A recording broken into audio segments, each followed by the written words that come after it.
Assalamualaikum warahmatullahi wabarakatuh. Anak-anakku sekalian, kita jumpa lagi pada materi kelas 7. Video pembelajaran kali ini akan kita bahas tentang plantae atau dunia tumbuh-tumbuhan. Anak-anakku sekalian, pada minggu yang lalu kita sudah membahas tentang pembagian klasifikasi makhluk hidup berdasarkan 5 kingdom yang dibagi menjadi kelompok animalia atau hewan, plantae atau tumbuhan, fungi atau jamur, protista, dan monera.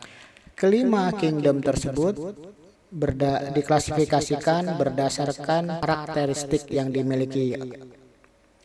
Kingdom plantae sendiri dibagi menjadi beberapa divisi, yaitu lumut atau bryophyta, paku-pakuan atau pteridophyta, serta tumbuhan berbiji atau spermatophyta. Anak-anakku sekalian, mungkin kalian melihat di sekeliling kita bahwa banyak sekali jenis tumbuhan, dan ternyata jenis tumbuhan atau plantae ini terdiri atas beberapa kelompok. Kelompok ini berdasarkan persamaan dan perbedaan yang dimiliki. Berdasarkan morfologi atau susunan tubuh, tumbuhan dibedakan atas tumbuhan yang tidak berpembuluh atau talophyta dan tumbuhan berpembuluh atau tracheophyta. Apa sih itu pembuluh? Pembuluh adalah jaringan yang berfungsi untuk transportasi dari akar ke daun atau dari daun ke seluruh bagian tubuh tumbuhan.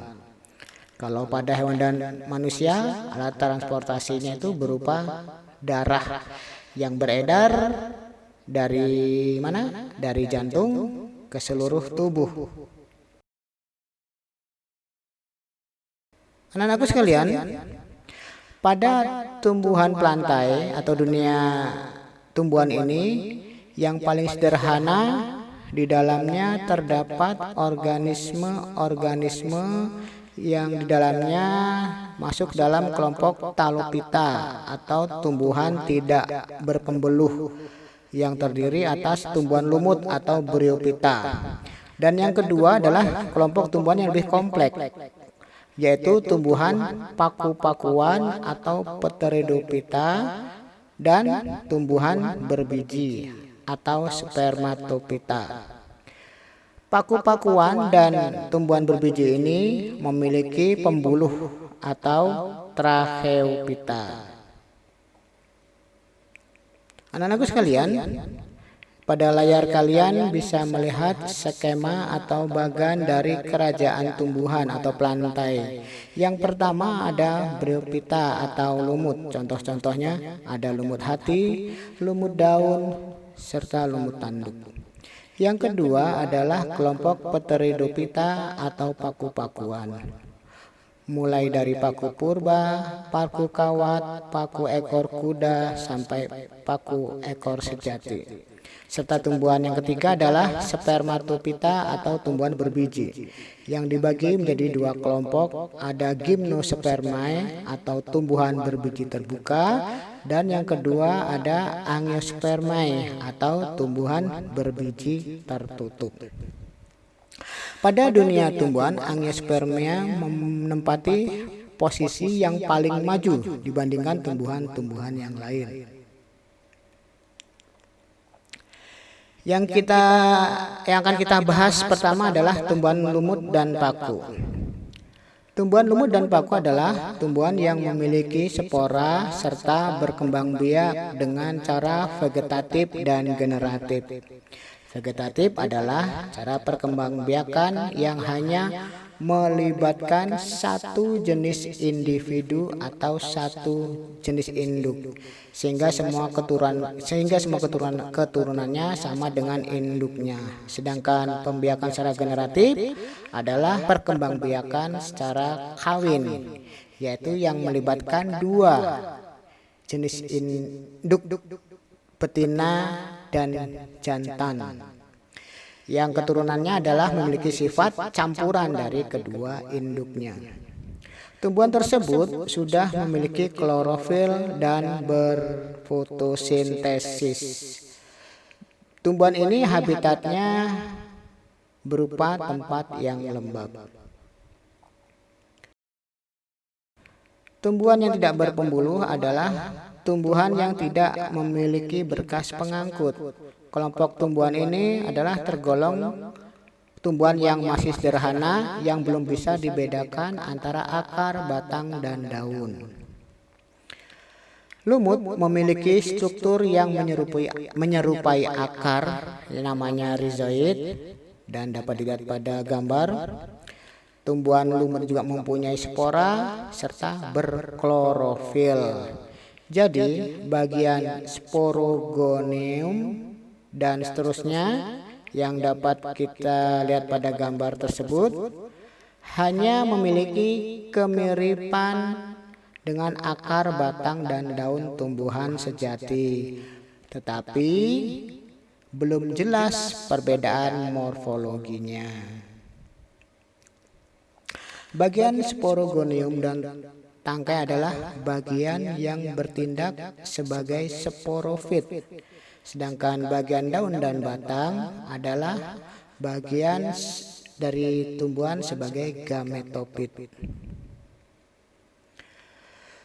Tumbuhan berpembuluh atau Tracheophyta. Tumbuhan berpembuluh adalah tumbuhan yang memiliki berkas pengangkut dan sudah dapat dibedakan antara akar, batang, dan daun. Tumbuhan ini juga disebut tumbuhan berkormus. Tumbuhan berkormus terdiri atas dua kelompok, yaitu kelompok yang berspora dan yang berbiji. Kormophyta berbiji mempunyai bunga dan biji. Kormophyta berspora tidak mempunyai bunga, misalnya tumbuhan paku atau Pteridophyta. Tumbuhan paku memiliki ciri yaitu memiliki akar, batang, dan daun sejati, tidak berbunga dan tidak berbiji. Ciri lain dari tumbuhan paku adalah daun muda yang menggulung. Daun tumbuhan paku ada yang menghasilkan spora disebut sporofil, dan ada pula daun yang tidak menghasilkan spora disebut tropofil. Contohnya adalah tumbuhan suplir dan tumbuhan paku tanduk rusa. Pada gambar ini kita bisa lihat bahwa bagian-bagian tubuh pada tumbuhan paku sudah jelas terlihat, mana bagian daun, mana bagian batang, dan mana bagian akar. Daun muda pada tumbuhan paku biasanya menggulung. Lalu bagian sporanya terletak pada sporangium atau pada kotak spora yang berada di bawah daun dari tumbuhan paku itu sendiri.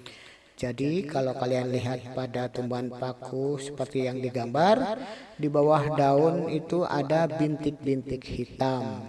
Semakin hitam berarti usianya semakin tua.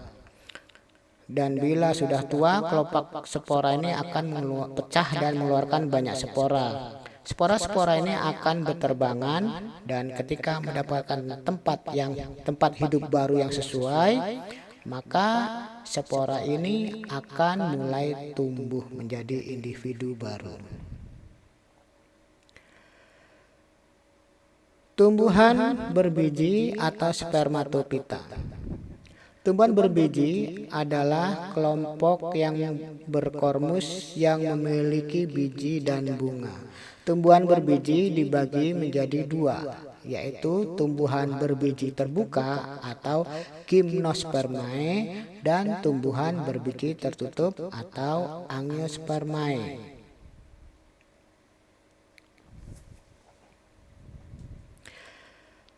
Kita lanjutkan kelompok yang pertama, yaitu tumbuhan berbiji terbuka atau gymnospermae. Ciri-cirinya yang pertama adalah berbiji telanjang karena bijinya tidak dibungkus oleh daun buah. Itulah alasan muncul adanya tumbuhan berbiji terbuka. Ciri berikutnya yang kedua adalah alat reproduksinya berupa bangun seperti kerucut yang disebut strobilus. Ada dua strobilus, yaitu strobilus jantan dan strobilus betina. Pada gambar di samping tersebut adalah contoh strobilus pada pohon pinus.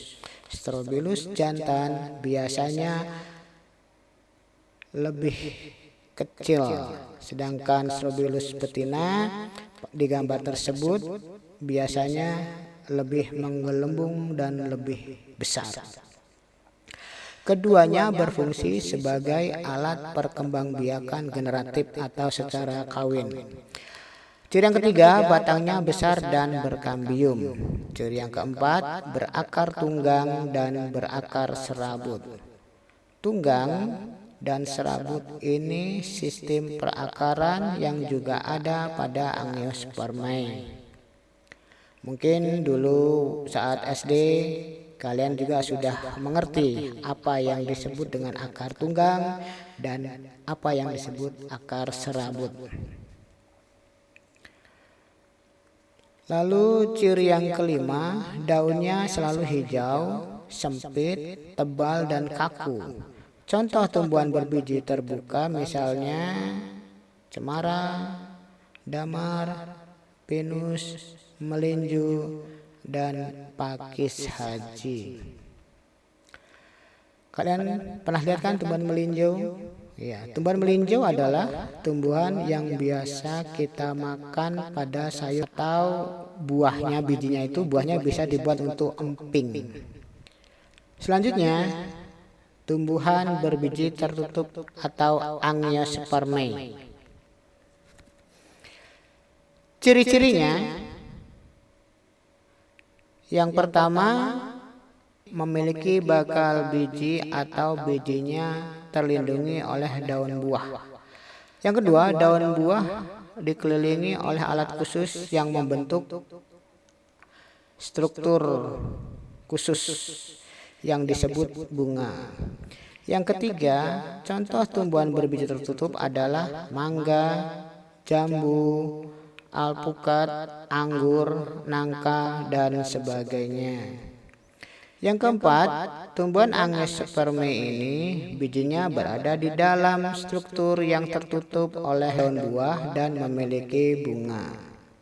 Dan yang kelima adalah cirinya, tumbuhan berbiji tertutup ini dapat dibedakan lagi menjadi kelompok tumbuhan berkeping satu atau monokotil dan kelompok tumbuhan berkeping dua atau dikotil.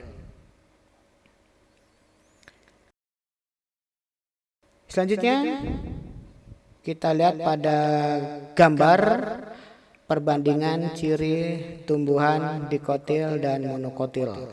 Yang pertama, dikotil.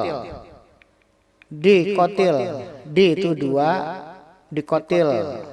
Sedangkan monokotil, mono itu artinya satu. Dikotil ketika berkecambah membelah menjadi dua, sedangkan monokotil ketika berkecambah akan tetap satu. Pada dikotil, daunnya biasanya menyirip atau menjari, sedangkan pada monokotil pertulangan daunnya adalah sejajar dan atau melengkung. Dikotil memiliki kambium atau memiliki berkas pengangkut melingkar, sedangkan pada monokotil tidak memiliki kambium. Inilah yang menyebabkan tumbuhan-tumbuhan dikotil bisa memiliki batang yang cukup besar. Lingkar batangnya setiap tahunnya akan bertambah. Sedangkan pada tumbuhan-tumbuhan monokotil memiliki batang yang pada umumnya hanya tumbuh primer atau hanya tumbuh ke atas dan tidak bertambah lebar. Lalu perbandingan ciri berikutnya adalah dilihat dari bagian bunga, kelipatannya.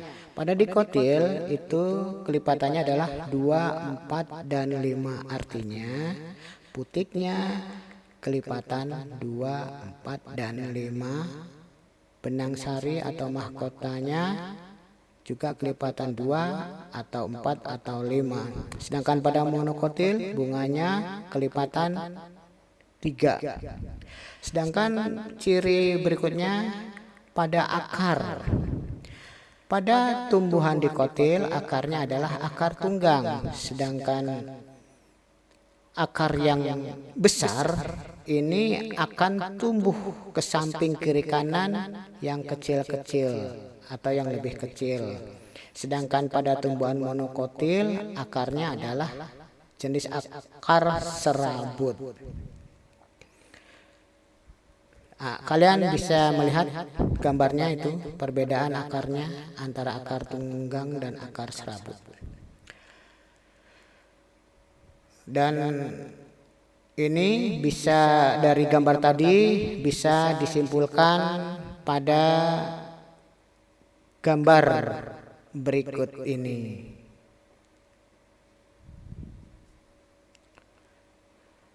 Contoh tumbuhan monokotil yang sering kita lihat, misalnya tebu, padi, bambu, pisang, kelapa, jagung, jahe, serta pepaya dan sebagainya. Kalian bisa ngambil contoh yang lain di sekitar kalian. Sedangkan contoh tumbuhan dikotil atau tumbuhan berkeping 2, misalnya jambu, rambutan, sawo, mangga, alpukat, apel, durian, sukun, dan lain sebagainya. Itu pun kalian bisa melihat atau mencari di sekeliling kalian. Intinya kalau kalian melihat buah ada bijinya atau bijinya tertutup oleh buah, itu adalah termasuk tumbuhan Angiospermae. Atau kalian bisa melihat ciri lain, misalnya daun. Kalau tulang daunnya menyirip atau menjari, itu termasuk tumbuhan dikotil. Kalau pertulangan daunnya seperti pita, itu termasuk monokotil. Demikian anak-anakku sekalian, materi minggu kali ini tentang video pembelajaran tentang Kingdom Plantae. Terima kasih. Wassalamualaikum warahmatullahi wabarakatuh.